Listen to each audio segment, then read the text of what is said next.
सांसों के भेद को आसानी से समझा जा सकता है। उसका अनुभव कर उसे जीवन में उतारना बहुत सरल क्रिया है, जिसे कोई भी आसानी से सीख सकता है।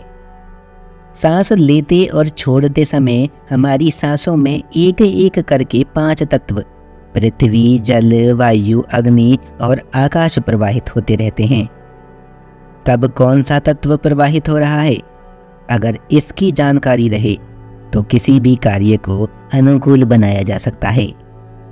दूसरे शब्दों में कहें, प्रतिकूल और नुकसानदायक परिस्थितियों से बचा जा सकता है। यही नहीं, बल्कि कार्य के अनुसार तत्व के प्रवाह को बदला भी जा सकता है। ऐसा भी नहीं कि इसको करने के लिए आपको अलग से समय निकालने की जरूरत है।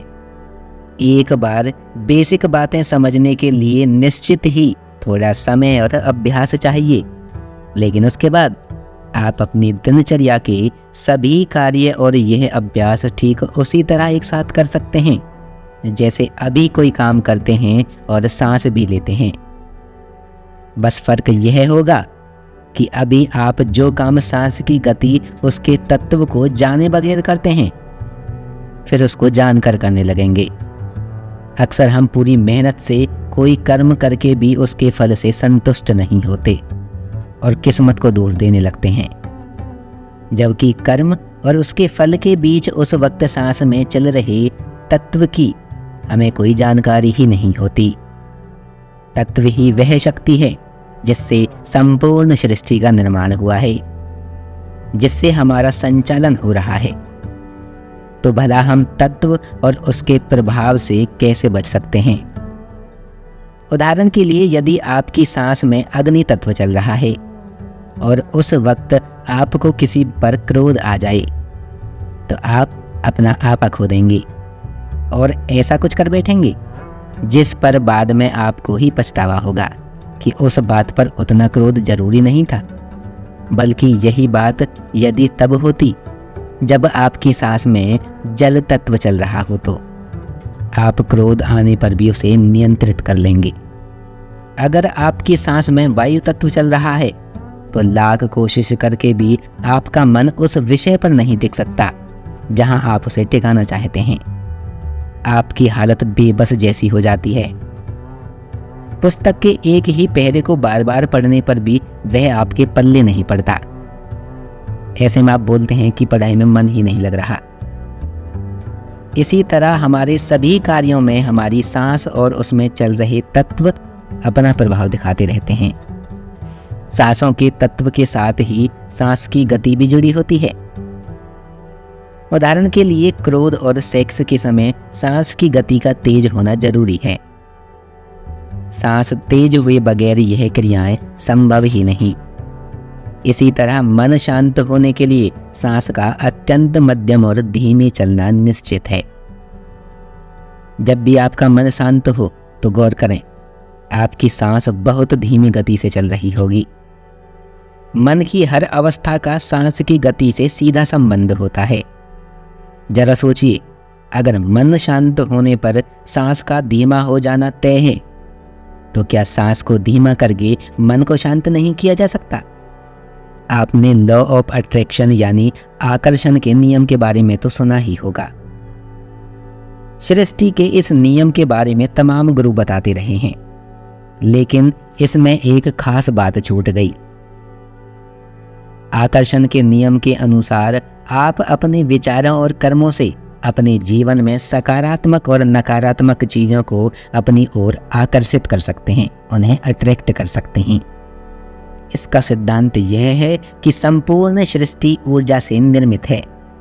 मनुष्य भी उसी ऊर्जा का हिस्सा भर है।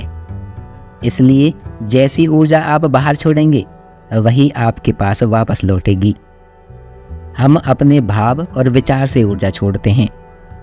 मतलब आप जैसा सोचते हैं, आपके आसपास वैसा ही घटित होने लगता है। कई लोगों को लगता होगा कि हम सोचते तो अच्छा ही हैं, लेकिन फिर भी उनके आसपास तो वैसा घटित नहीं होता। तो क्या यह नियम सही नहीं है?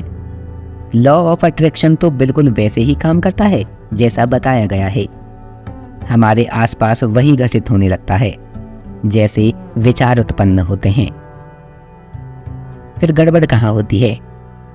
होता यह है कि आप दिन में 10-20 बार तो याद करके यह सोच सकते हैं जो आप सोचना चाहते हैं, लेकिन यह कृत्रिम होगा। उससे लॉ ऑफ अट्रैक्शन काम नहीं करेगा। उसके लिए विचार में प्रबल इच्छा शक्ति का होना बहुत जरूरी है, और तभी आपके भीतर से लगातार ऐसे विचार उठेंगे जो आप चाहते हैं। अब सवाल है कि आखिर लगातार वैसे विचार पैदा कैसे करें?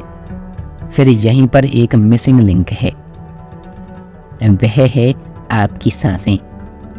जी हाँ, लॉ ऑफ अट्रैक्शन के पीछे भी सांस के ही रहस्य काम करते हैं। उन रहस्यों को जाने बगैर लॉ ऑफ अट्रैक्शन की बात पूरी तरह समझ ही नहीं आती। अब देखिए, लॉ ऑफ अट्रैक्शन का संबंध हमारे सोचने से है। सोचते हम वही हैं जो हमारे मन में विचार उठते हैं। मन अति सूक्ष्म है, उसका प्रकट रूप यानी स्थूल रूप सांस है। जैसा मन वैसी ही सांस होगी, जैसी सांस होगी वैसी ही मन की स्थिति होगी। जब सांस की गति बदलकर मन की स्थिति बदली जा सकती है तो जाहिर सी बात है कि इससे अपने विचारों को भी नियंत्रित किया जा सकता है। अब इसे लॉ ऑफ अट्रैक्शन की दृष्टि से देखें तो अपनी सांस बदलकर आप अपने विचार को भी नियंत्रित कर सकते हैं। यानी आप अपना हर दिन, यहाँ तक कि हर घंटा अपने मुताबिक बना सकते हैं। दोस्तों, ये कुछ साधारण से उदाहरण थे।